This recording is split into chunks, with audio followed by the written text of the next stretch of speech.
अस्सलामुअलैकुम। आज का हमारा टॉपिक पार्ट्स ऑफ स्पीच के बारे में है और पार्ट्स ऑफ स्पीच की आज हम तीसरी जो टाइप है एडजेक्टिव, इसके बारे में पढ़ेंगे और ये एडजेक्टिव की थर्ड और लास्ट वीडियो है। मैं भरपूर कोशिश करूंगा कि आपको इंतहाई सिंपल अल्फाज में समझा सकूं। आज हम जो टाइप्स पढ़ेंगे उनमें आती है कॉम्पाउंड एडजेक्टिव, दूसरे नंबर पर exclamatory adjective, emphasizing adjective, coordinate adjective, non coordinate adjective, articles, participle adjective, numeral adjective. Numeral adjective की जो है मजीद 3 टाइप्स हैं। उसमें से आता है फिर definite numeral adjective, indefinite numeral adjective और डिस्ट्रीब्यूटिव न्यूमेरल एडजेक्टिव। सबसे पहले हम इसकी फर्स्ट टाइप को तफसील से पढ़ेंगे, फिर उसके बाद जो रिमेनिंग टाइप्स हैं उनको हम इंतहाई आसान अल्फाज में कोशिश करेंगे कि समझ सकें। मैं इस बोर्ड को रब कर रहा हूं। आप लोग, उम्मीद है कि आप लोगों ने ये नोट कर लिया होगा अपने साथ। रजिस्टर या कॉपी में ये तमाम जो है ये हेडिंग्स आप लोग अपने साथ लिख लें।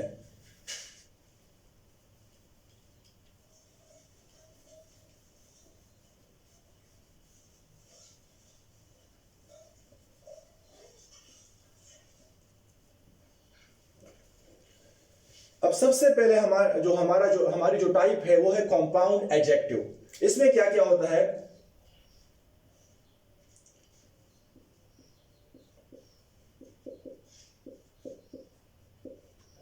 contain 2 words or more।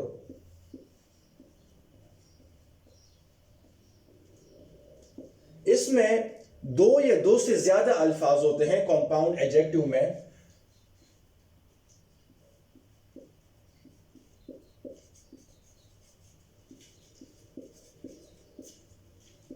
इसमें कंपाउंड नाउन्स और कॉम्बाइंड वर्ड्स जो होते हैं,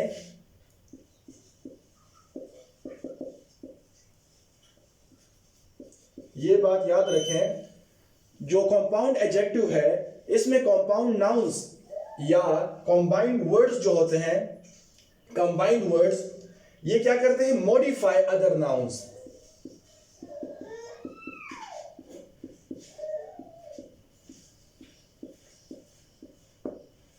कंपाउंड नाउन्स या कंबाइंड वर्ड्स जो होते हैं वो मॉडिफाई करते हैं अदर नाउन्स को।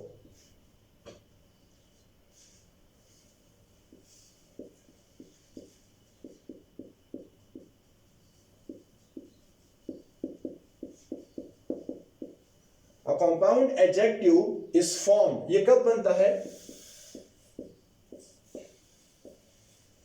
ये कब बनता है? When 2 or more adjectives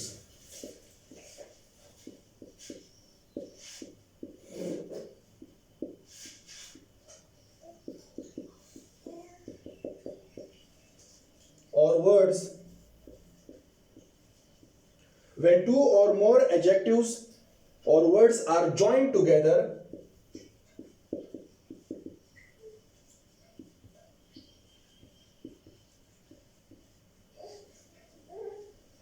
to modify the same noun।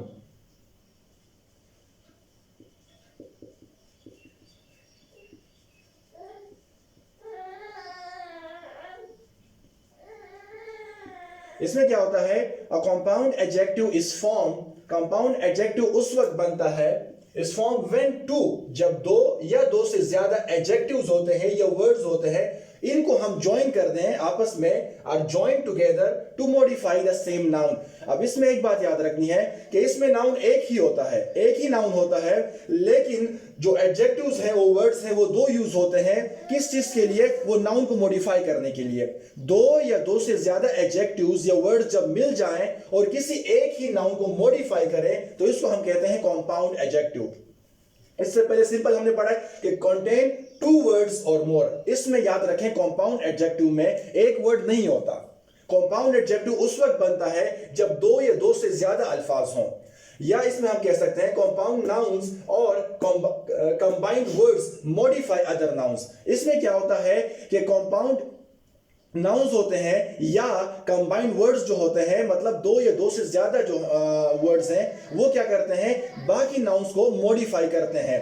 लेकिन इसमें एक बात हमेशा याद रखनी है, नाउन सेम होता है लेकिन उसकी डिस्क्रिप्शन के लिए या उसकी क्वालिटी को जाहिर करने के लिए दो या दो से ज्यादा एडजेक्टिव्स या वर्ड्स यूज होते हैं।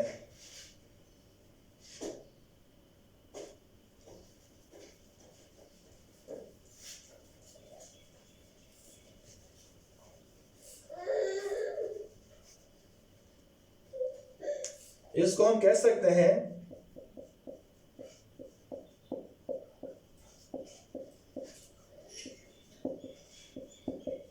Multi word adjective. इसको हम मल्टी वर्ड एडजेक्टिव भी कह सकते हैं। इसमें क्या हो सकता है,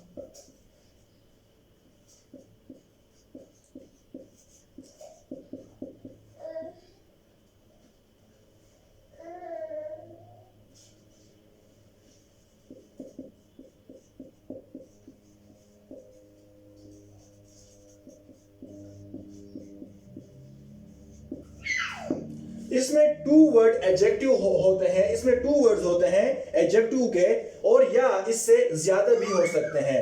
मतलब यह है कि इसमें दो वर्ड्स या दो से ज्यादा भी हो सकते हैं, जो कि हमने पहले इसके बारे में बता चुका हूं। इसमें एक बात हमेशा याद रखनी है कि दीज एडजेक्टिव्स आर सेपरेटेड, क्योंकि इसमें दो या दो से ज्यादा वर्ड्स होते हैं तो ये किससे सेपरेट होते हैं, हाइफन। इसको हम सेपरेट करेंगे टू वर्ड्स को हाइफन के जरिए से, और ये जो होता है हाइफन,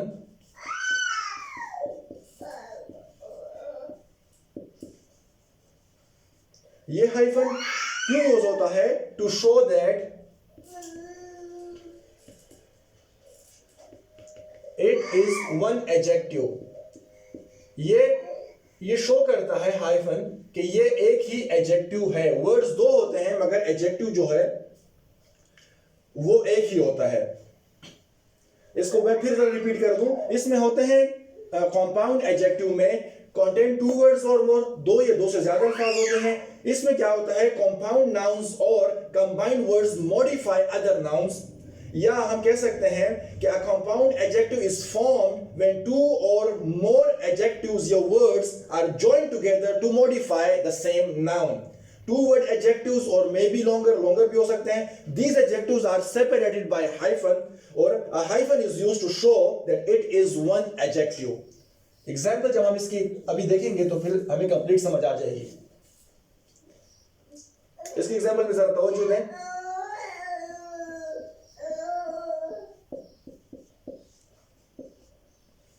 3-year-old, ये देखें, ये टू वर्ड्स हैं, बीच में हाइफन लगा हुआ है, लेकिन किसको, एक ही नाउन को मॉडिफाई कर रहे हैं। हम ये भी कह सकते हैं 7-page डॉक्यूमेंट। टू वर्ड्स हैं, 7 और पेज, हाइफन बीच में लगा हुआ है, डॉक्यूमेंट को, एक ही नाउन को मॉडिफाई कर रहे हैं। हम कह सकते हैं पार्ट टाइम जॉब। देखें टू वर्ड्स हैं, बीच में हाइफन भी है और एक ही नाउन को मॉडिफाई कर रहा है। इसके बाद इसके अलावा नैरो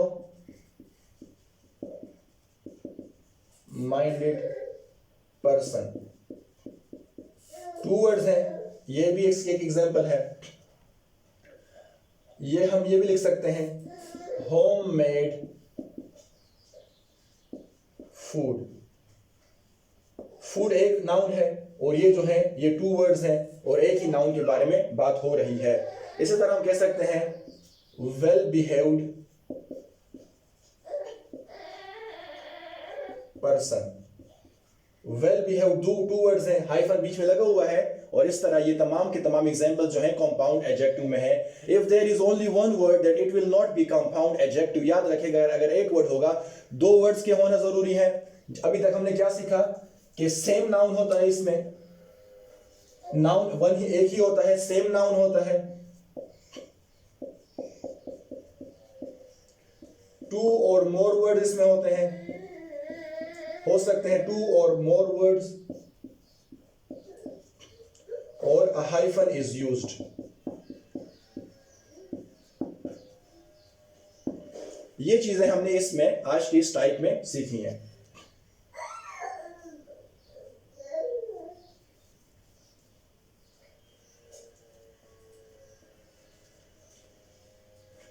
अभी हम दूसरी टाइप की तरफ आते हैं। इस टाइप को कहते हैं एक्सक्लेमेटरी एडजेक्टिव।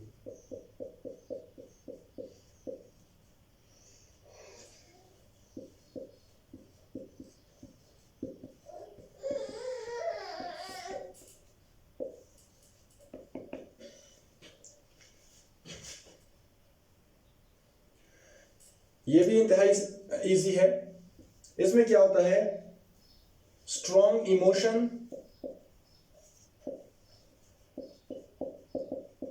और एक्साइटमेंट जो है वो शो होती है। स्ट्रॉन्ग इमोशन और एक्साइटमेंट ये क्या होते हैं, are used with nouns, are used with nouns and indicate, और इंडिकेट करता है स्ट्रॉन्ग फीलिंग और इमोशन।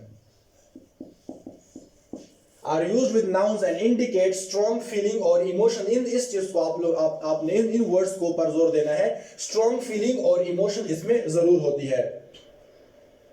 इसमें एक चीज याद रखनी है कि ये जिस तरह हमने कहा था कि उसके जो कंपाउंड एडजेक्टिव में हाइफन यूज होता है, यहां भी एक मेन बात याद रखनी है कि ये एंड्स विद एक्सक्लेमेशन मार्क।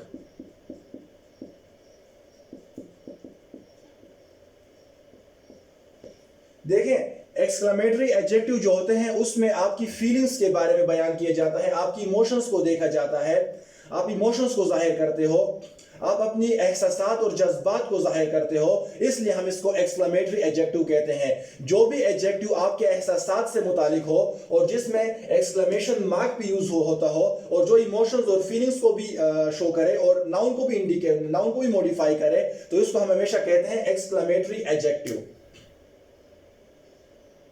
ये use with nouns and indicate strong emotions या फीलिंग, जिस तरह हमने कहा। इसके एग्जांपल्स को देखेंगे तब हमें अंदाजा हो जाएगा। लेकिन याद रखें, इसमें एक्सक्लेमेशन मार्क जरूरी है। फॉर एग्जांपल हम कहते हैं व्हाट अ ब्लेसिंग, हम जज्बात से ये कहते हैं, तो ये क्या हो गया, एक्सक्लेमेटरी एडजेक्टिव होगी। दूसरी example, what a fantastic boy,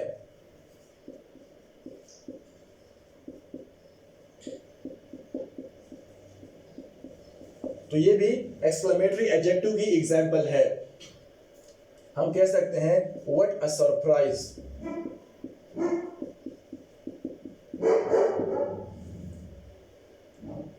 या हम कहते हैं व्हाट नॉनसेंस दिस इज।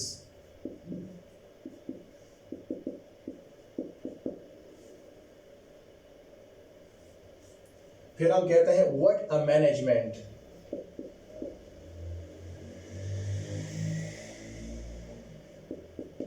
या व्हाट अ क्यूट चाइल्ड।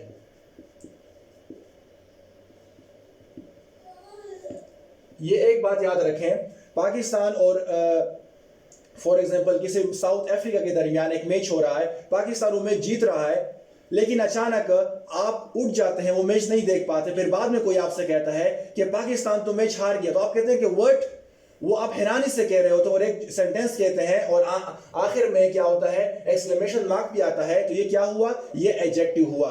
इसमें क्या होता है, एक्सक्लेमेशन मार्क लगता है, इसमें फीलिंग्स होती हैं, इमोशंस होती हैं, जज्बात होते हैं। जब आप इनका इजहार करते हैं और फीलिंग्स को शो करते हैं तब ये क्या होता है, एक्सक्लेमेटरी एडजेक्टिव बन जाता है। फॉर एग्जांपल कह रहे हैं व्हाट अ ब्लेसिंग, ये आप सरप्राइजिंगली कह रहे हैं, what a fantastic boy, what a surprise, what nonsense this is. तो ये आप जज्बात से कहते हैं, इनके लिए अपने एक लहजे यूज होते हैं। ये जज्बात और एहसासात गुस्से से या सरप्राइजिंगली या आप हैरान हो जाते हैं या आप मतलब अपनी इमोशंस को शो करते हैं, तब ये एक्सक्लेमेटरी एडजेक्टिव बनते हैं।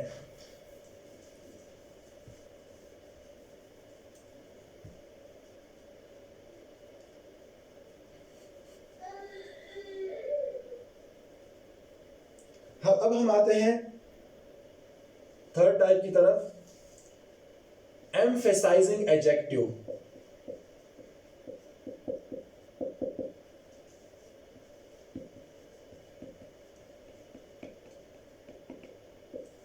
एम्फेसाइजिंग एडजेक्टिव, इस एडजेक्टिव को सीखने के लिए सबसे पहले हमें सीखना पड़ेगा कि व्हाट इज एम्फेसाइजिंग। तो यहां पर हम एम्फेसाइजिंग को सबसे पहले सीखते हैं।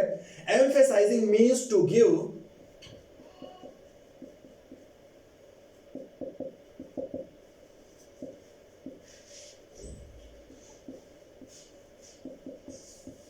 emphasizing means to give special importance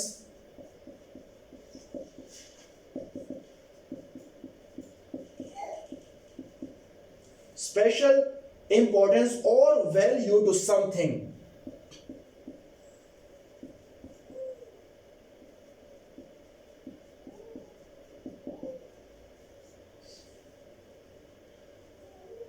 or to make something important। इस वर्ड को जब आप इसकी मीनिंग समझ जाएंगे तो थोड़ा सा हमारे लिए आसानी होगी। एम्फेसाइजिंग में क्या होता है, टू गिव, जब आप देते हैं स्पेशल इंपॉर्टेंस या value to something. Emphasizing means to give special importance or value to something or to make something important। या आप किसी चीज को इंपॉर्टेंट बनाते हैं या किसी चीज को वैल्यू देते हैं या किसी चीज को इंपॉर्टेंस देते हैं। एक फॉर एग्जांपल, एक चीज है, सारे घर हैं लेकिन आपको एक घर पसंद आता है तो आप उसको इंपॉर्टेंस देते हो कि यही घर है वो। या आप कहते हो कि आपने अपनी आंखों से चोर को देखा है तो आप इंपॉर्टेंस दे रहे हो कि वाकई आपने उसको देखा है।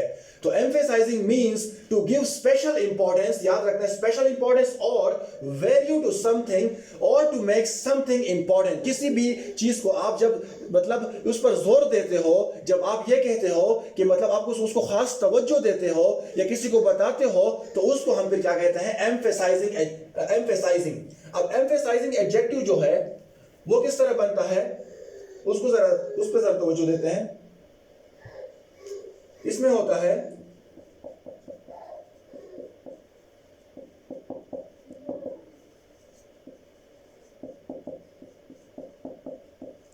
emphasizing adjectives are used to make thoughts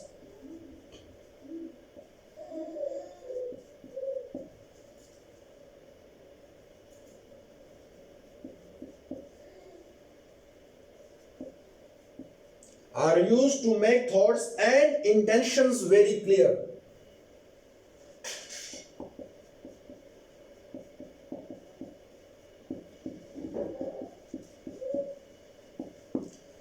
Emphasizing adjective are used, ये यूज होते हैं to make thoughts and intentions very clear। मतलब आप बिल्कुल अपनी थॉट्स और इंटेंशंस को बिल्कुल क्लियर कर देते हो, उसमें कोई शक और शुबा नहीं रहता। यहां कह सकते हैं टू एम्फेसाइज,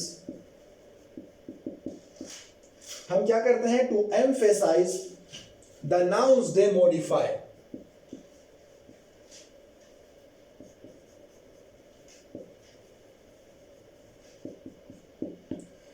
एम्फेसाइजिंग एडजेक्टिव में क्या होता है, टू एम्फेसाइज किया जाता है द नाउन्स दे मॉडिफाई।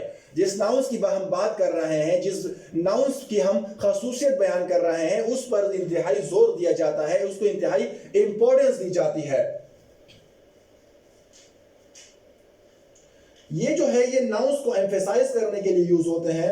अब जो है इसके एग्जांपल्स को जब हम देखेंगे तब हमें समझ आ जाएगी, कॉन्सेप्ट सारा का सारा क्लियर हो जाएगा। इसमें जो मेन वर्ड्स हैं वो आते हैं वेरी, ये इसकी एग्जांपल्स हैं ऑन, परफेक्ट, इसमें वेरी भी आ सकता है, ऑन, परफेक्ट, कंप्लीट भी आ सकता है और वगैरह एटसेट्रा। अब हम देखते हैं कि इसको सेंटेंस में यूज करते हैं।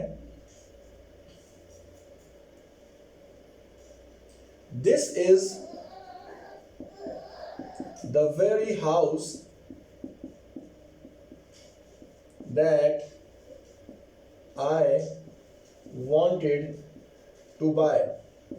इससे क्या मुराद है कि हमारी इंटेंशंस क्लियर है कि हाँ यही वो घर है।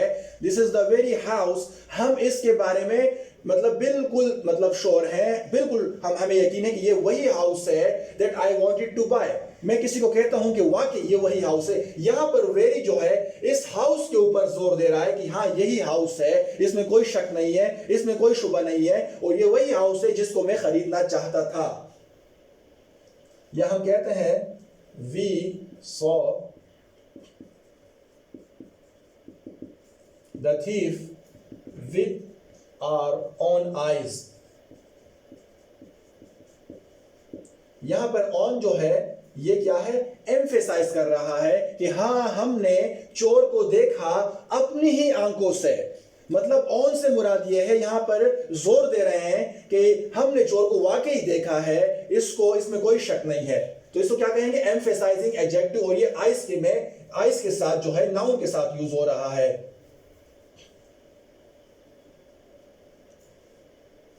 हम कह सकते हैं माइंड योर ऑन बिजनेस। यहां पर ऑन क्या किरदार अदा कर रहा है, एम्फेसाइजिंग एडजेक्टिव का। तो ये उम्मीद है कि ये आपको समझ आ गई होगी।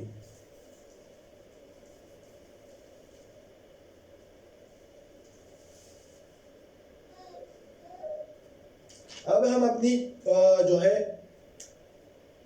दूसरे जो है टाइप की तरफ आते हैं। इसको हम कहते हैं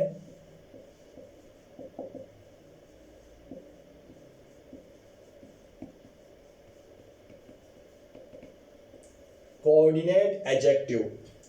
इसमें क्या होता है, दीज आर टू और मोर एडजेक्टिव्स।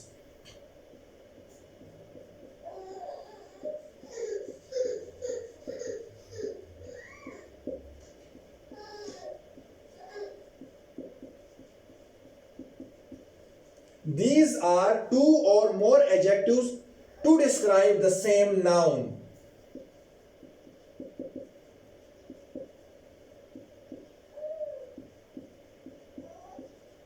ये जो है दो या दो से ज्यादा एडजेक्टिव्स होते हैं जो डिस्क्राइब करते हैं एक ही नाउन को।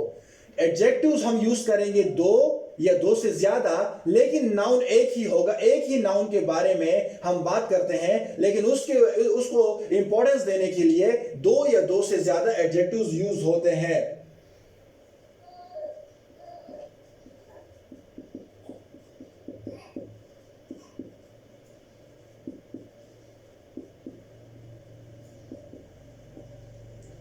Adjectives that go together you can arrange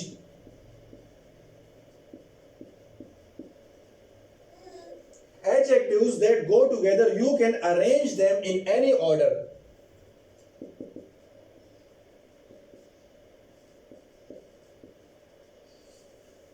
And still make sense. ये जरूरी है, ये पॉइंट याद रखना। still make sense। इसमें क्या होता है, adjectives that go together. Adjectives that go together, जब ये एडजेक्टिव्स हम साथ साथ यूज करते हैं, और you can arrange them in any order, और जब इसको किसी भी ऑर्डर में हम अरेंज करें, फिर भी वो सेंस रखता है, मतलब को चेंज नहीं करता। फॉर एग्जाम्पल टू एडजेक्टिव्स हैं, एक एडजेक्टिव ए है और ये साथ में बी लिखा हुआ है, लेकिन तो हम अगर इसको इस तरह करें कि बी को यहां कर दें और यहां ए को बाद में कर दें, तब भी इनका मीनिंग एक ही जैसा होगा, कोई इसके ऊपर डिफरेंस नहीं आएगा। वर्ड्स को अगर हम चेंज कर दें, गुड को good bad, for example good है और बैड है, तो बैड को हम पहले ले जाते हैं और गुड को हम बाद में ले जाते हैं, तो यहां पर फॉर एग्जांपल मतलब चेंज नहीं होता। इसी तरह कोऑर्डिनेट एडजेक्टिव में भी होता है कि गुड और बैड की सिर्फ मैंने आपको वैसे एग्जांपल दिए कि टू वर्ड्स मैंने सिर्फ बताए कि अगर हम इनको चेंज करें, जो भी है, अगर हम इनको चेंज करें, गुड बैड की जगह लें और बैड गुड की जगह लें, वर्ड्स को चेंज कर लें और सेंस चेंज ना हो, मतलब वही हो, वही मतलब नाउन पर कोई फर्क ना पड़े, तो हम इसको कहेंगे कोऑर्डिनेट एडजेक्टिव। जिस तरह मैंने कहा कि ए बी को हम चेंज करते हैं बी ए से, फिर भी वही मतलब शो होता है नाउन के बारे में, तो फिर इसको हम कोऑर्डिनेट एडजेक्टिव कहते हैं।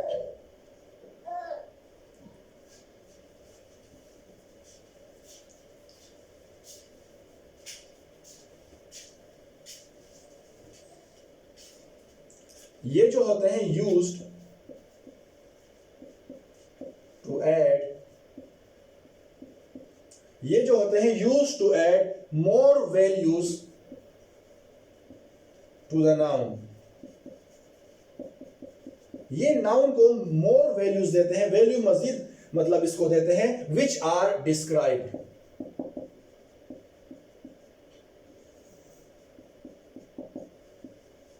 Use to add more values, ये मोर वैल्यू देते हैं एक ही नाउन को, जिस नाउन के बारे में हम बात कर रहे हैं। याद रखें कोऑर्डिनेट एडजेक्टिव थोड़ा सा नाउन को वैल्यू देता है, मजीद इंपॉर्टेंस देता है।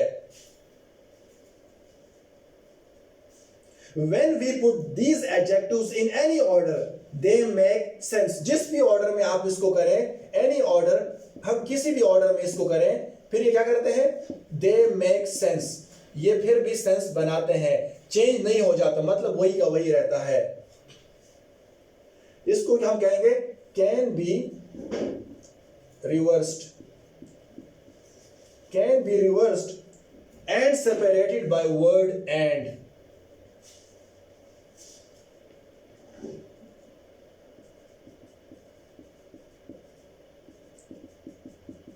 इससे मुराद ये है कि अगर आप जो वो पोजीशंस हैं, फॉर एग्जांपल ए यहां पे है, बी सी यहां पे है, अगर हम सी बी ए कर दें, इसको रिवर्स कर दें और बीच में एंड भी लगा दें, तब भी इसके मतलब पर कोई फर्क नहीं पड़ेगा।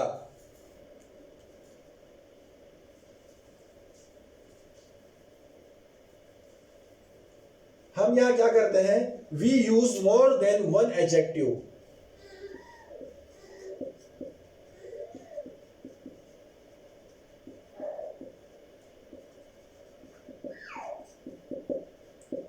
In front of a noun, हम यहां पर क्या करते हैं, एक से ज्यादा एडजेक्टिव यूज करते हैं नाउन के साथ।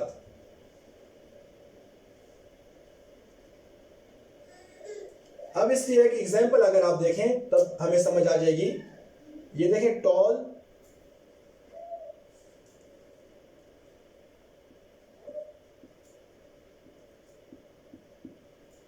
Handsome man.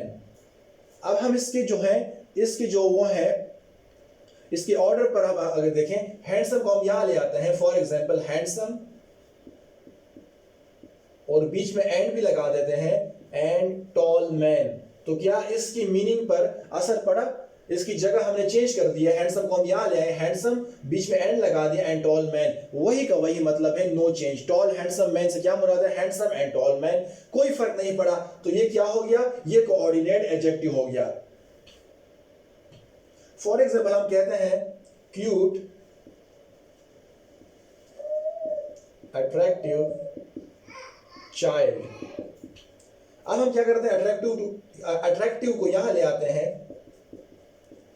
अट्रैक्टिव एंड भी लगा देते हैं, क्यूट चाइल्ड। तो आप खुद सोचें, क्या इसकी मीनिंग्स पर कोई फर्क पड़ा, कोई फर्क नहीं पड़ा। वही हमारा मतलब है, cute and attractive child, attractive and cute child, कोई फर्क नहीं पड़ा, 1% भी फर्क नहीं पड़ा। तो इसको हम क्या कहेंगे, कोऑर्डिनेट एडजेक्टिव्स।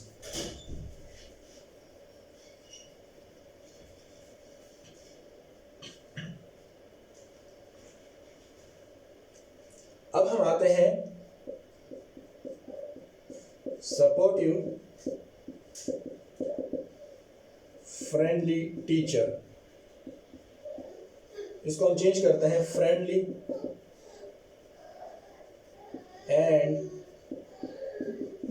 Supportive teacher. तो क्या इस पर कोई फर्क पड़ा? कोई फर्क नहीं पड़ा। इंटेलिजेंट लगा दें यहां पे, for example and supportive teacher, nice लगा दें, हैंडसम लगा दें, इनको आप चेंज करें, कोई फर्क इसकी मीनिंग्स पर कोई फर्क नहीं पड़ता। मैं फिर रिपीट कर दूं, दीज आर टू, ये कोऑर्डिनेट एडजेक्टिव में होता है, दीज आर टू और more adjectives to describe the same noun. उसी टीचर को हम डिस्क्राइब कर रहे हैं, लेकिन जो है ये क्या है? दीज आर टू और मोर एडजेक्टिव। सपोर्टिव भी एडजेक्टिव है, फ्रेंडली भी एडजेक्टिव है, तो ये क्या है? ये टू एडजेक्टिव्स हैं। एक ही नाउन को, वन नाउन को ये क्या कर रहे हैं? और यहां पर टू वर्ड्स यूज हुए हैं, ये एक ही नाउन को डिस्क्राइब कर रहे हैं, तो इसको हम क्या कहेंगे? Coordinate adjective.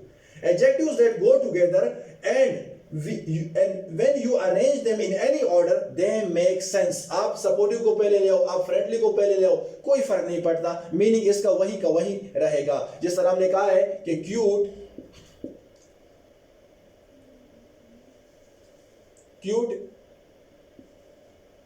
लविंग बॉय, इसको आप चेंज कर दो लविंग एंड क्यूट बॉय, कोई इसके ऊपर फर्क नहीं पड़ता।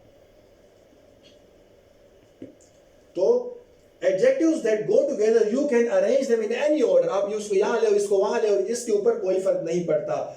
When we put these adjectives in any order, they still make sense, can be reversed and separated by word, and we use more than one adjective in front of a noun। एक noun के साथ हम एक से ज्यादा adjectives लगाते हैं, तो ये याद रखना है। अगर इसको हम जो तरतीब है उसको भी चेंज करते तब भी इसके ऊपर 1% भी कोई भी फर्क नहीं पड़ेगा।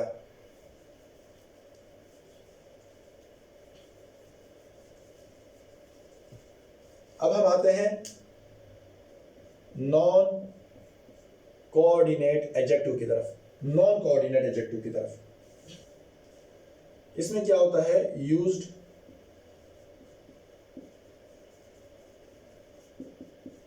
used to modify the same noun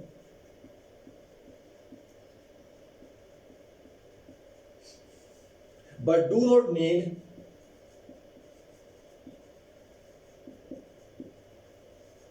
इसमें भी सेम नाउन को मॉडिफाई किया जाता है, but do not need to be separated by comma.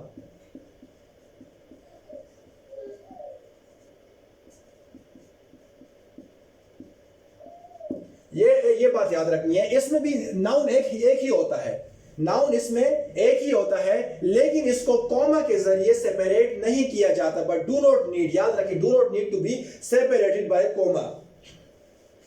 इससे मुराद यह है डू नॉट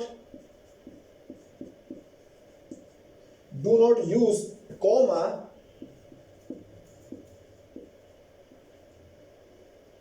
और एंड बिटवीन द वर्ड्स। इसमें एंड को भी हम नहीं यूज करते और ना ही कॉमा को हम यहाँ पे यूज करते हैं। यहाँ पे ना आपने कॉमा को यूज करना है, ना ही एंड को यूज करना है वर्ड्स के बीच में। ये क्यों इस तरह होता है? हम क्यों ये कह रहे हैं कि यहाँ पर हमने एंड या कॉमा को यूज नहीं करना? इसकी एक वजह यह है, दीज आर नॉट इक्वल। ये इक्वल नहीं होते, ये डिफरेंट जो है डिफरेंट होते हैं। These are not equal, so should not be separated by comma. अब इसको समझने के लिए इसकी एग्जांपल की तरफ हम आते हैं। एग्जांपल जो है इसकी, क्यूट बेबी सिस्टर, हमने इसको इस तरह लिखना है। अगर हम इस तरह करते हैं, फॉर एग्जांपल बेबी एंड लगा देते हैं क्यूट सिस्टर, तो ये कितना बड़ा फर्क इसके ऊपर पड़ गया, काफी बड़ा फर्क। मतलब ये वर्ड्स बिल्कुल मीनिंग इसकी चेंज हो जाती हैं। क्यूट बेबी सिस्टर का एक अपना मतलब है, बेबी एंड क्यूट सिस्टर जो है वो बिल्कुल इसके बरक्स हो गए, चेंज हो गए हैं। एक और एग्जांपल की तरफ आते हैं, ब्लू मेटल बाइसिकल। इसको हम अगर फॉर एग्जांपल मेटल को यहां ले आते हैं, मेटल एंड ब्लू बाइसिकल, तो आप खुद सोचें कि ये मीनिंग्स इसकी कितनी ज्यादा चेंज हो गई है, बिल्कुल मीनिंग्स इसकी चेंज हो जाती हैं। तो ये सही वर्ड, ये सही है, ये भी सही है, ये गलत है, जो हम इसको इस तरह नहीं यूज कर सकते। एक और वो एग्जांपल को देखें, बिग ब्रेड बॉक्स। अब यहां देखें, ब्रेड एंड बिग बॉक्स, तो ये मीनिंग कितना चेंज हो गया। तो यहां पर ना आपने कॉमा लगाना है, ना आपने एंड को यूज करना है, और ना ही इसकी इन वर्ड्स की तरतीब को आप चेंज कर सकते हैं, क्योंकि ये वर्ड्स डिफरेंट है और ये पूरी की पूरी मीनिंग जो है वो चेंज इससे हो जाती है। इस सब ये देखें, टू साइंस बुक्स। अब यहां पर हम लिखते हैं साइंस एंड टू बुक्स, तो मतलब बिल्कुल चेंज हो जाता है। तो ये क्या करना है, आप इसको चेंज नहीं कर सकते। These should not be separated by comma. हम यहाँ पर डू नॉट यूज एंड, आपने एंड को यूज नहीं करना, जबकि कोऑर्डिनेट जो है वो इसके बिल्कुल अपोजिट है, उसके अंदर कॉमा भी यूज होती है और उसके अंदर हम एंड भी यूज कर सकते हैं और उसको जो है तरतीब भी हम चेंज कर सकते हैं। बट यहाँ पर हम ऐसा नहीं करने वाले, क्योंकि इससे सारा का सारा मीनिंग्स चेंज हो जाता है। ये बात आपने हमेशा याद रखनी है।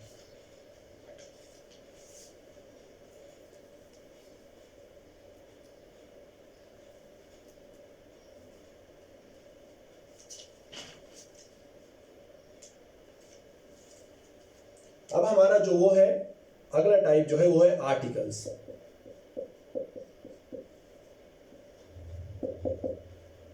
आर्टिकल्स इंतहाई सिंपल है, बस थोड़ी सी तवज्जो की जरूरत है।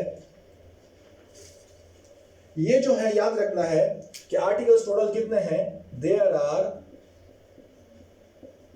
Only 3 articles. आर्टिकल्स टोटल जो है वो 3 है, ये हमेशा याद रखना है। और जो है उसमें जो क्या होता है, एंड ऑल ऑफ देम जो है सारे के सारे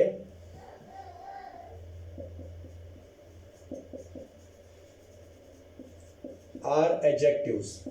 ये बात भी याद है, जितने भी आर्टिकल्स हैं 3, वो सारे के सारे एडजेक्टिव्स हैं। इसमें क्या होता है, determine the specification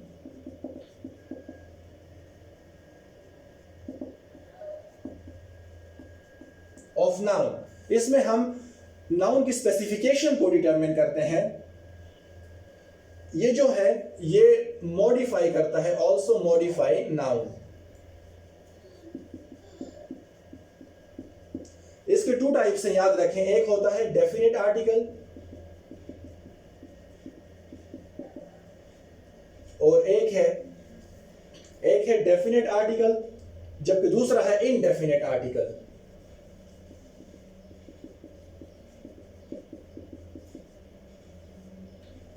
definite article में क्या आता है, हमेशा याद रखना है, द, और इनडेफिनेट में अ, ए और एन जो है ये 2 वर्ड्स आते हैं। इसमें एक आता है डेफिनेट में और इसमें 2 ए और एन है। अब जो है the is called definite article, क्योंकि ये करता है, इंडिकेट करता है स्पेसिफिक थिंग्स और पीपल। ये स्पेसिफिक थिंग्स और पीपल्स के बारे में हमें बताता है, जबकि ये इनडेफिनेट जो है ये नॉन स्पेसिफिक थिंग्स और पीपल को डिस्कस करता है। इसमें हम जो है ये जो है स्पेसिफिक पीपल और थिंग के बारे में बात नहीं करते, जबकि द में हम स्पेसिफिक पीपल के बारे में बात करते हैं।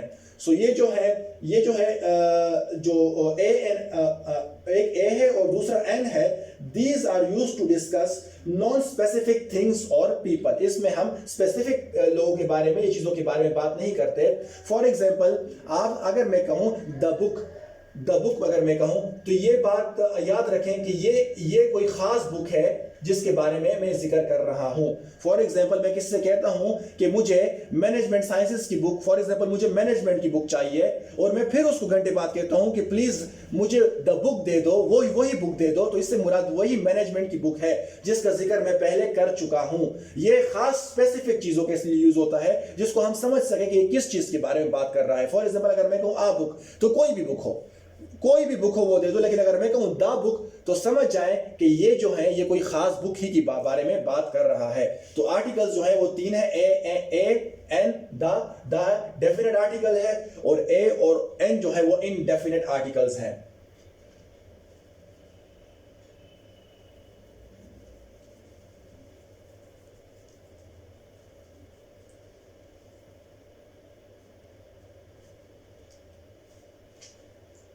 अब हम आते हैं अगले टाइप की तरफ जिसको कहते हैं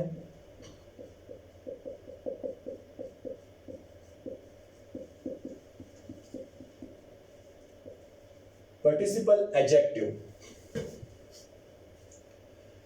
इसकी जो है दीज एडजेक्टिव्स, इसके बारे में याद रखना है, these adjectives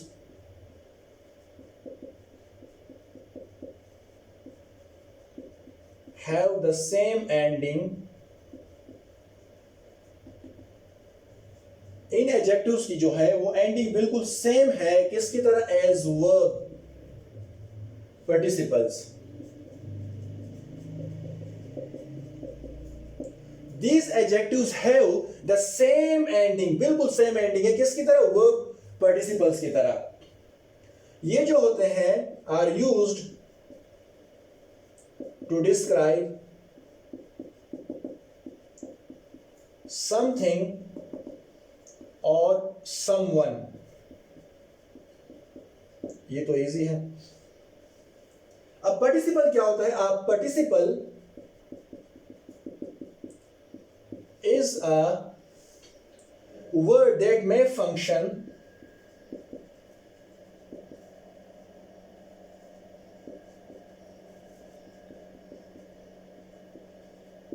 as verb or adjective। ये याद रखना है कि पार्टिसिपल एक ऐसा वर्ड है जो वर्ब की तरह भी फंक्शंस अदा कर सकता है और एडजेक्टिव की तरह भी ये फंक्शंस अदा कर सकता है। हमने क्या पढ़ा, these adjectives have the same ending as verb participles, फिर पढ़ा are used to describe something or someone, फिर हमने पढ़ा a participle is a word that may function, जो कि functions अदा कर सकता है verb की तरह या adjective की तरह।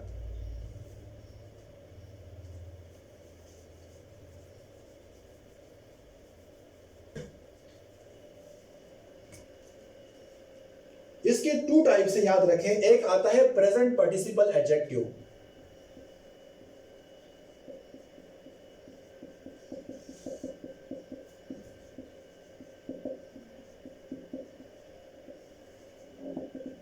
प्रेजेंट पार्टिसिपल एडजेक्टिव ये क्या करता है,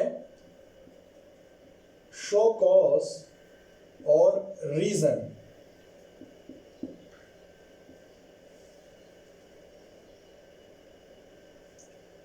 प्रोग्रेसिव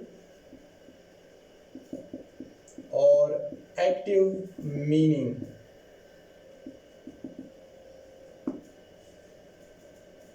ये क्या करते हैं, ending with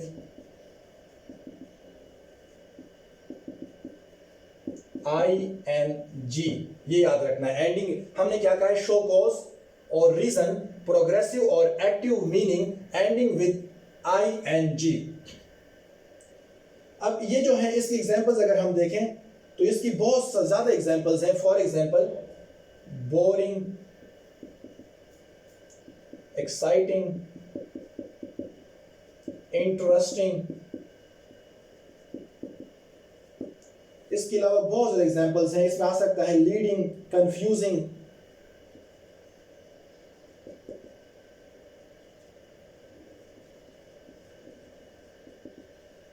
for example boring book या बोरिंग जर्नी, एक्साइटिंग जर्नी या exciting movie, interesting man, interesting boy, interesting child, interesting student, interesting teacher. Leading में आ गया confusing, confusing patient, confusing man, confusing teacher. तो ये क्या है, इसमें आईएनजी आते हैं, प्रेजेंट पार्टिसिपल एडजेक्टिव्स में आईएनजी आते हैं और ये कॉज शो कॉज करते हैं, शो कॉज और रीजन। बोरिंग, तो boring book, boring man, boring journey, boring place, ये तमाम के तमाम किस में आते हैं, ये आते हैं प्रेजेंट पार्टिसिपल एडजेक्टिव्स में।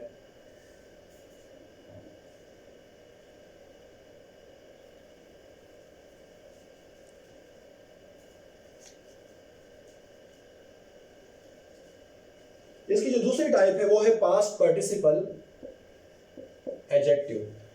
ये जो है मोस्टली, ये बात याद रखना है, ये एंडिंग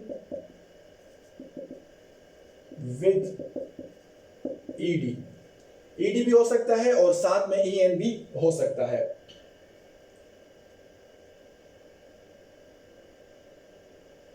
इसमें क्या होता है, कंप्लीटेड और पैसिव मीनिंग, उसमें जो था प्रोग्रेसिव और एक्टिव मीनिंग था, इसमें क्या होता है, कंप्लीटेड और पैसिव मीनिंग। ये जो है derived from past participle forms of verbs.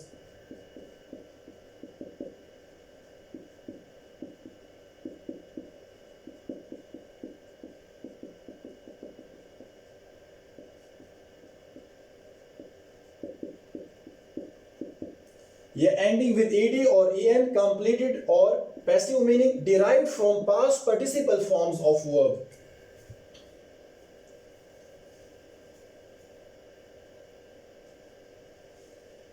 Examples हैं रिलैक्स्ड, ये हो सकता है फ्रस्ट्रेटेड,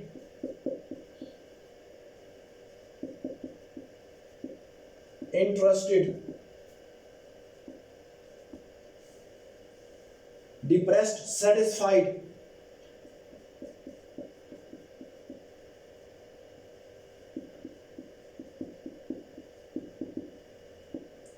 तो ये क्या है, ये तमाम है। फॉर एग्जाम्पल अगर हम कहें इसको सेंटेंस में यूज करें, he does not drink boiled water, तो यहां पर बॉइल्ड वाटर क्या हुआ, पास्ट पार्टिसिपल एडजेक्टिव हुआ। या मैं ये भी कह सकता हूं, for example a newly painted house, तो ये क्या हुआ, पास्ट पार्टिसिपल एडजेक्टिव की किस्म हुई। A nicely written document, article,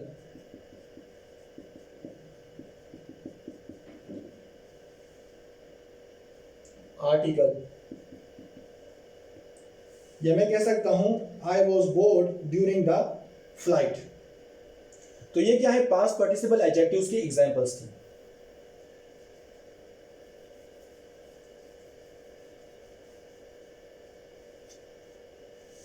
अब जो हमारा वाला लास्ट जो है टाइप है वो है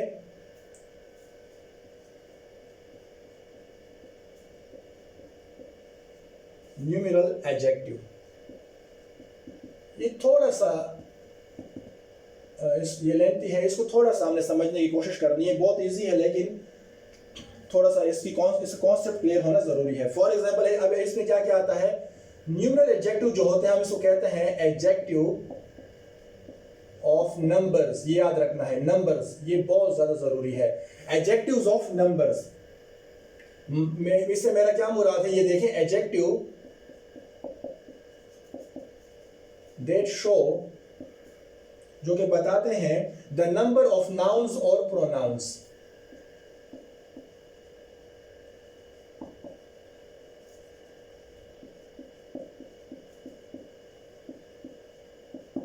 ये क्या करते हैं, ये नंबर्स को शो करते हैं, या adjectives that show the number of nouns और प्रोनाउंस। इससे हमारा मुराद ये है, हमारी शोज द नंबर ऑफ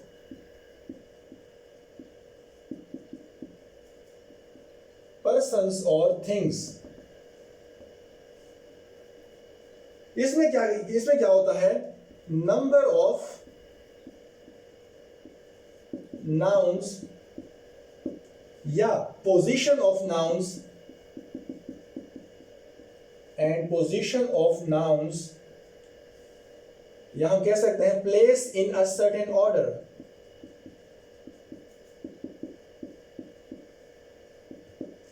इसमें क्या होता है, ये इसको हम कहते हैं एडजेक्टिव्स ऑफ नंबर्स, फिर adjectives that show the number of nouns and pronouns. Nouns and pronouns के नंबर के बारे में हमें बताते हैं। Shows the number of persons और thing, number of nouns, position of nouns and place in a certain order.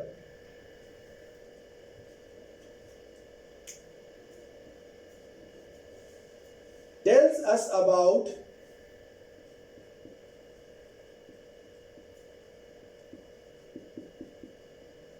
how many or in what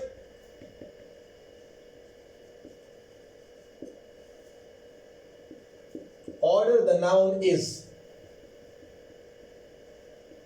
यह हमें बताता है हाउ मेनी कितने, लेकिन नंबर्स में हाउ मेनी 1 2 3 फॉर एग्जांपल, या और in what order the noun is, और ये किस ऑर्डर में है। हमने पढ़ा adjectives of numbers, adjectives that show the number of nouns और pronouns, shows the number of persons और things, number of nouns, position of nouns, place in a certain order, tells us how many और in what order the noun is. तो ये तमाम चीजें जो है ये किससे लिंक कर रही है, इससे क्या मुराद है, नंबर से। नंबर, ये बात हमने सीखनी है।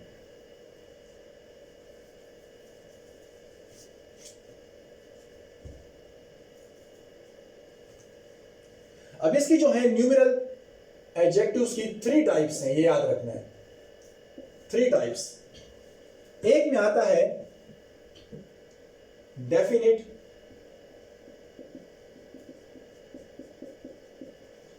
Numeral adjective. एक ये है, एक इंडेफिनिट न्यूमेरल एडजेक्टिव है, और एक जो है वो है डिस्ट्रीब्यूटिव न्यूमेरल एडजेक्टिव। तो सबसे पहले हम पढ़ते हैं डेफिनिट न्यूमेरल एडजेक्टिव के बारे में। ये होते हैं आर यूज्ड, ये यूज होते हैं टू एक्सप्रेस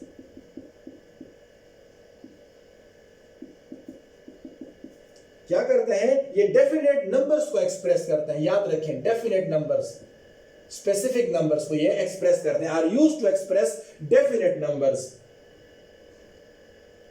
ये क्या होता है, are the set of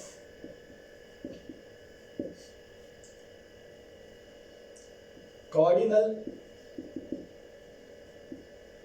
and ordinal numbers।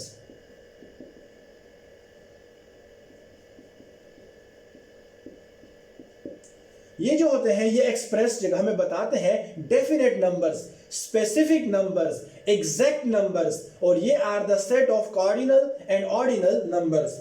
अब ये जो है द वर्ड जो है, इसको देखें, the word definite,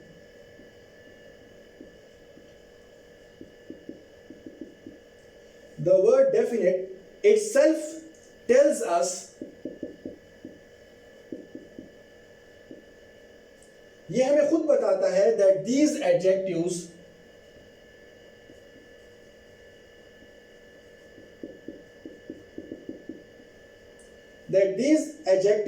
show the exact number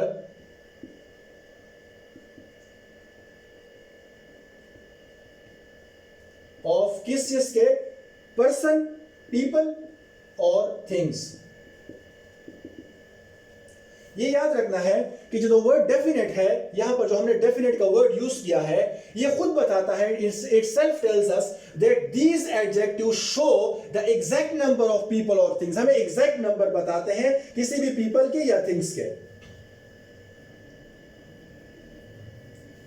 इसमें जो है फर्दर जो है 3 टाइप्स आ जाती हैं। डेफिनेट न्यूमेरल एडजेक्टिव में फर्दर 3 टाइप्स हैं। सबसे पहले आता है कार्डिनल,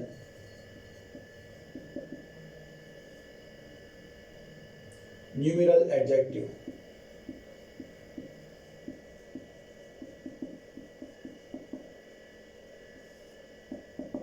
इसमें क्या होता है, ये याद रखना है, प्रोवाइड्स नंबर्स डायरेक्टली।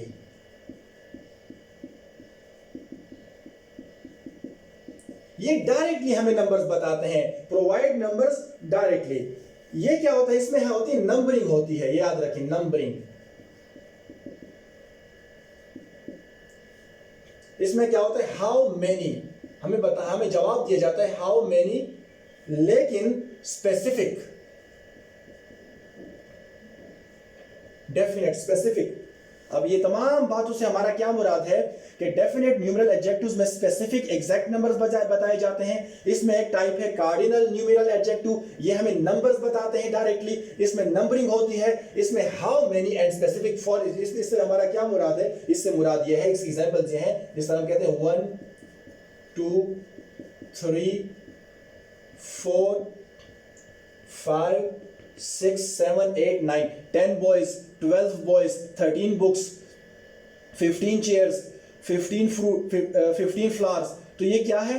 ये जो है ये नंबरिंग हमें बताते हैं, हमें एग्जैक्ट बताते हैं। हमें पता चल जाता है कि यहाँ पर 2 बॉयज हैं, 3 टीचर्स हैं, हमारे स्कूल में 10 टीचर्स हैं। तो ये एग्जैक्ट एक ही नंबर 10, आप इसको समझ जाते हैं कि ये 10 है।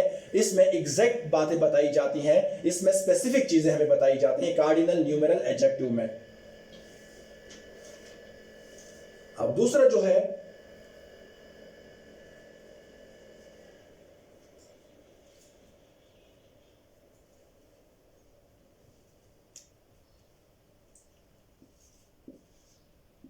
ऑर्डिनल न्यूमेरल एडजेक्टिव, ये भी याद रखें, ये भी जो है ये भी स्पेसिफिक हमें बताता है, लेकिन ये जो है इसमें एक ये फर्क है, indicates the position of noun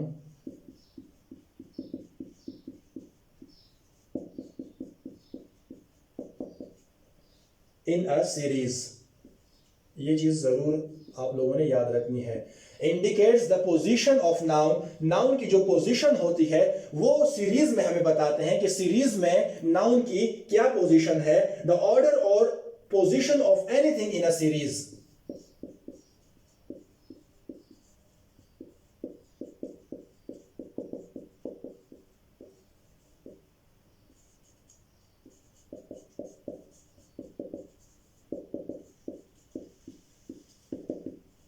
the order और position of anything in a series. अब इससे क्या मुराद है? इसकी एग्जांपल्स की तरफ जरा हम आते हैं। फॉर एग्जांपल,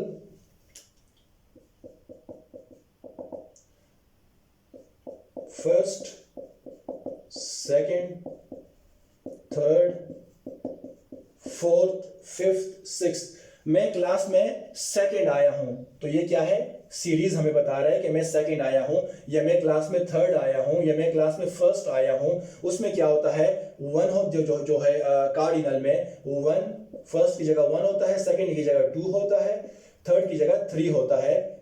और यहां पर सीरीज में आपको नंबर, यहां पर सीरीज के बारे में नहीं बताया जा रहा, यहां पर एग्जैक्ट नंबर जो है नंबरिंग हो रही है, जबकि यहां पर फर्स्ट, सेकंड, थर्ड जो है हमें सीरीज में बताया जाता है। फॉर एग्जांपल 40 स्टूडेंट्स है क्लास में, तो मैं उनमें सेकंड आया हूं, उन स्टूडेंट्स में मैं दूसरे नंबर पर हूं। तो यहां पर सीरीज में बताया जाता है कि नाउन की क्या पोजीशन है।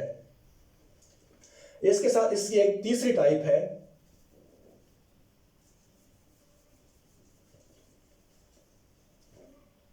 जिसको हम कहते हैं मल्टीप्लिकेटिव।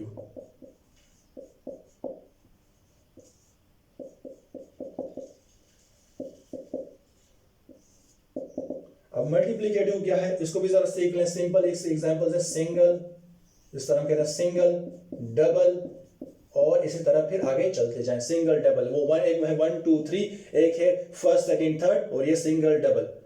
तो ये जो है ये डेफिनेट न्यूमेरल एडजेक्टिव्स के बारे में हमने पढ़ लिया है। अब हम पढ़ते हैं दूसरी टाइप की तरफ, indefinite.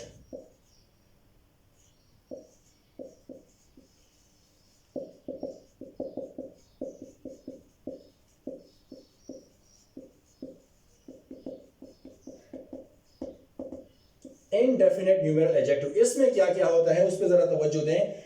Do not give us exact number.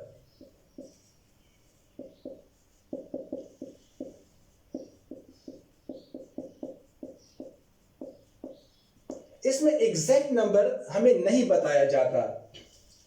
इसमें हमें बताते हैं टेल्स अस हाउ मेनी, हमें यह जरूर बताया जाता है हाउ मेनी के बारे में, बट नॉट स्पेसिफिक। लेकिन स्पेसिफिक हमें नहीं बताया जाता। जिस तरह 1 2 3 हमें बताया जाता है, इस तरह नहीं बताया जाता। does not tell, do not tell the exact number of person, place, thing, etc. इसमें हमें एग्जैक्ट नंबर नहीं बताया जाता, पर्सन, प्लेस या थिंग के बारे में एग्जैक्ट नहीं बताया जाता। इसमें क्या हो जाता है, गिव एन आइडिया, इसमें एक आइडिया हमें बताया जाता है, बस एक आइडिया हमें आ जाता, मिल जाता है, बट नॉट स्पेसिफिक। लेकिन स्पेसिफिक नहीं होता, बस एक आइडिया होता है इसमें। Do not show definite numbers, इसमें हमें डेफिनेट नंबर्स के बारे में नहीं बताया जाता। अब फॉर एग्जांपल इसकी एग्जांपल्स की तरफ अगर हम देखें, एक एग्जांपल है इसकी मैनी, एक है फ्यू, एक है सेवरल, इसी तरह सम। अगर मैं कहूं मैनी स्टूडेंट्स, तो मैनी से मुराद ज्यादा, हमें अंदाजा हो गया है कि हाँ कुछ स्टूडेंट्स, ज्यादा स्टूडेंट्स की बात हो। अगर मैं कहूं फ्यू स्टूडेंट्स, हाँ थोड़े स्टूडेंट्स, लेकिन हमें एग्जैक्ट नंबर नहीं पता कि तीन के बारे में बात हो रही है, 5 के बारे में बात हो रही है, बहुत से स्टूडेंट्स फेल हो गए, मैनी स्टूडेंट्स, मतलब हमारा अंदाजा लग जाता है कि हाँ ज्यादा की तादाद में होंगे।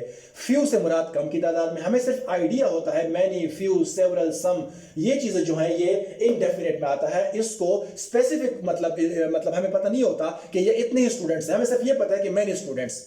मैंने स्टूडेंट से मुराद है कि वो 10 भी हो सकते हैं, 15 भी हो सकते हैं, 20 भी हो सकते हैं। और फ्यू से मुराद ये है कि 5 भी हो सकते हैं, 4 भी हो सकते हैं, 2 भी हो सकते हैं। सेवरल, सम, इसी तरह some boys, some books, some flowers. तो ये तमाम चीजें जो है ये इनडेफिनेट न्यूमेरल एडजेक्टिव्स में आती हैं।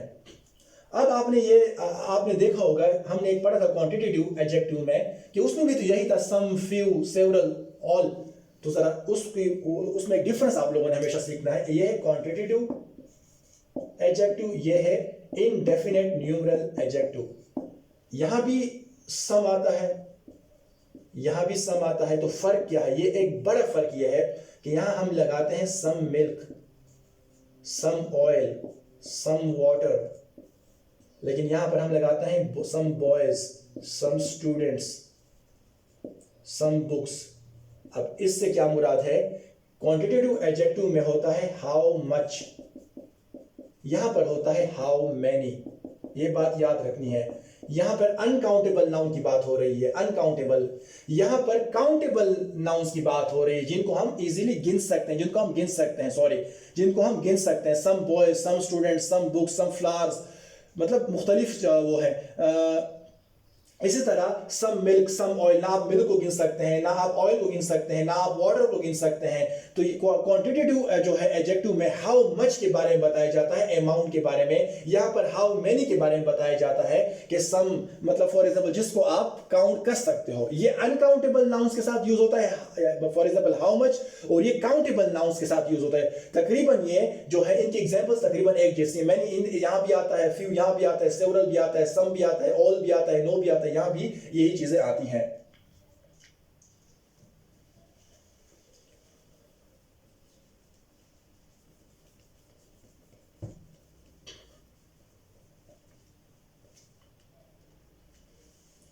अब जो है हमारा तीसरा टाइप है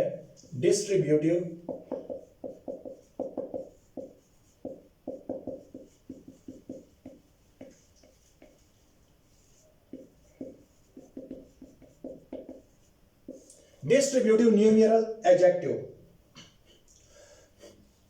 ये जो है distributive numeral adjective are same as distributive adjectives. ये डिस्ट्रीब्यूटिव एडजेक्टिव्स की तरह ही है। Are same as distributive numeral adjectives are same as distributive adjectives. इसमें क्या होता है, denote singular number of nouns among many, denote singular number of nouns among many। और ये बात याद रखना है कि distributive numeral adjective can also be used as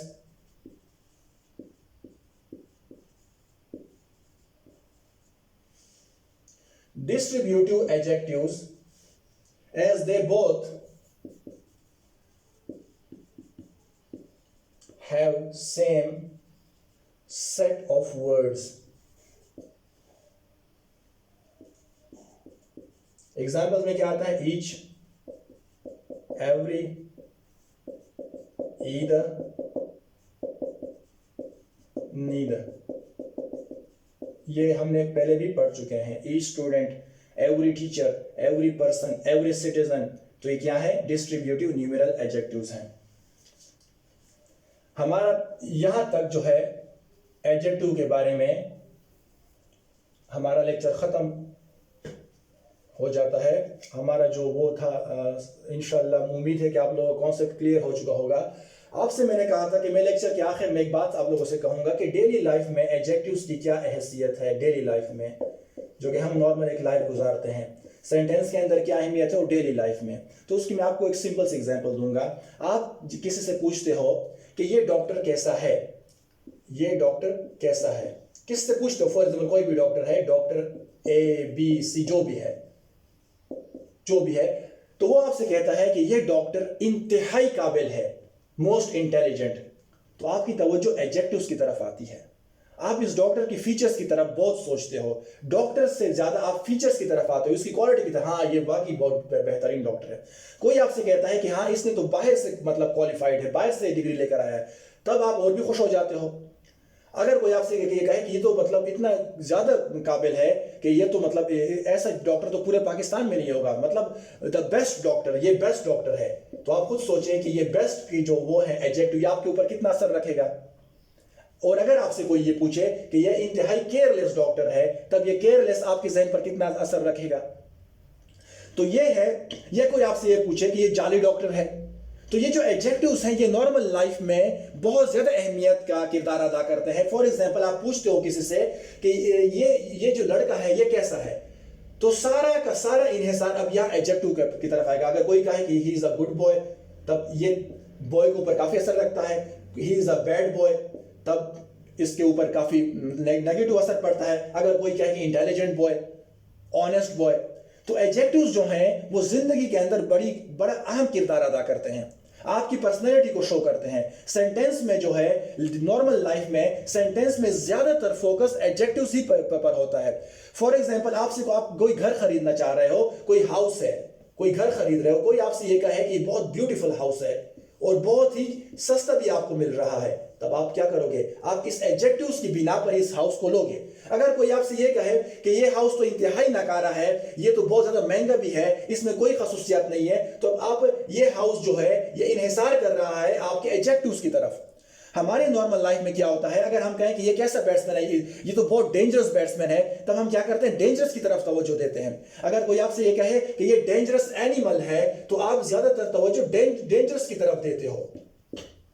अगर कोई आपसे ये कहे कि ये इंतहाई ऑनेस्ट मैन है, बहुत ज्यादा मतलब ईमानदार बंदा है, तो आप जो नॉर्मल लाइफ में एडजेक्टिव्स की बहुत ज्यादा अहमियत है.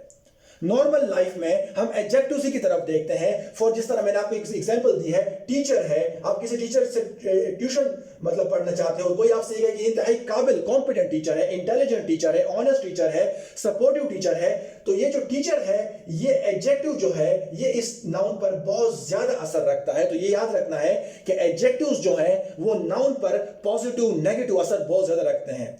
और नाउन जो है कभी कभी जो है जो नॉर्मल लाइफ में इन्हिसार करते हैं एडजेक्टिव्स पर कि इसके ऊपर एडजेक्टिव कैसा लगेगा. फॉर एग्जांपल कोई गिफ्ट है, आप किसी से कहते हो कि मैंने आपके लिए एक गिफ्ट खरीदा है, तो गिफ्ट नाउन है. अब इसको कहते हो कि हमने आपके लिए बहुत कीमती गिफ्ट खरीदा है, तब आप क्या करते हो? तब आपका जो है कीमती की तरफ तवज्जो ज्यादा बढ़ जाती है. अब आप सोचते हो कि ये कितना कीमती होगा. तो एडजेक्टिव्स की जो वो है इंपॉर्टेंस है वो नॉर्मल लाइफ में बहुत ज्यादा है. इसी तरह हमारा जो ये लेक्चर यहाँ खत्म होता है. उम्मीद है कि आप सबको समझ आ चुकी होगी. अपना ख्याल रखिएगा. Thank you very much. अस्सलाम वालेकुम.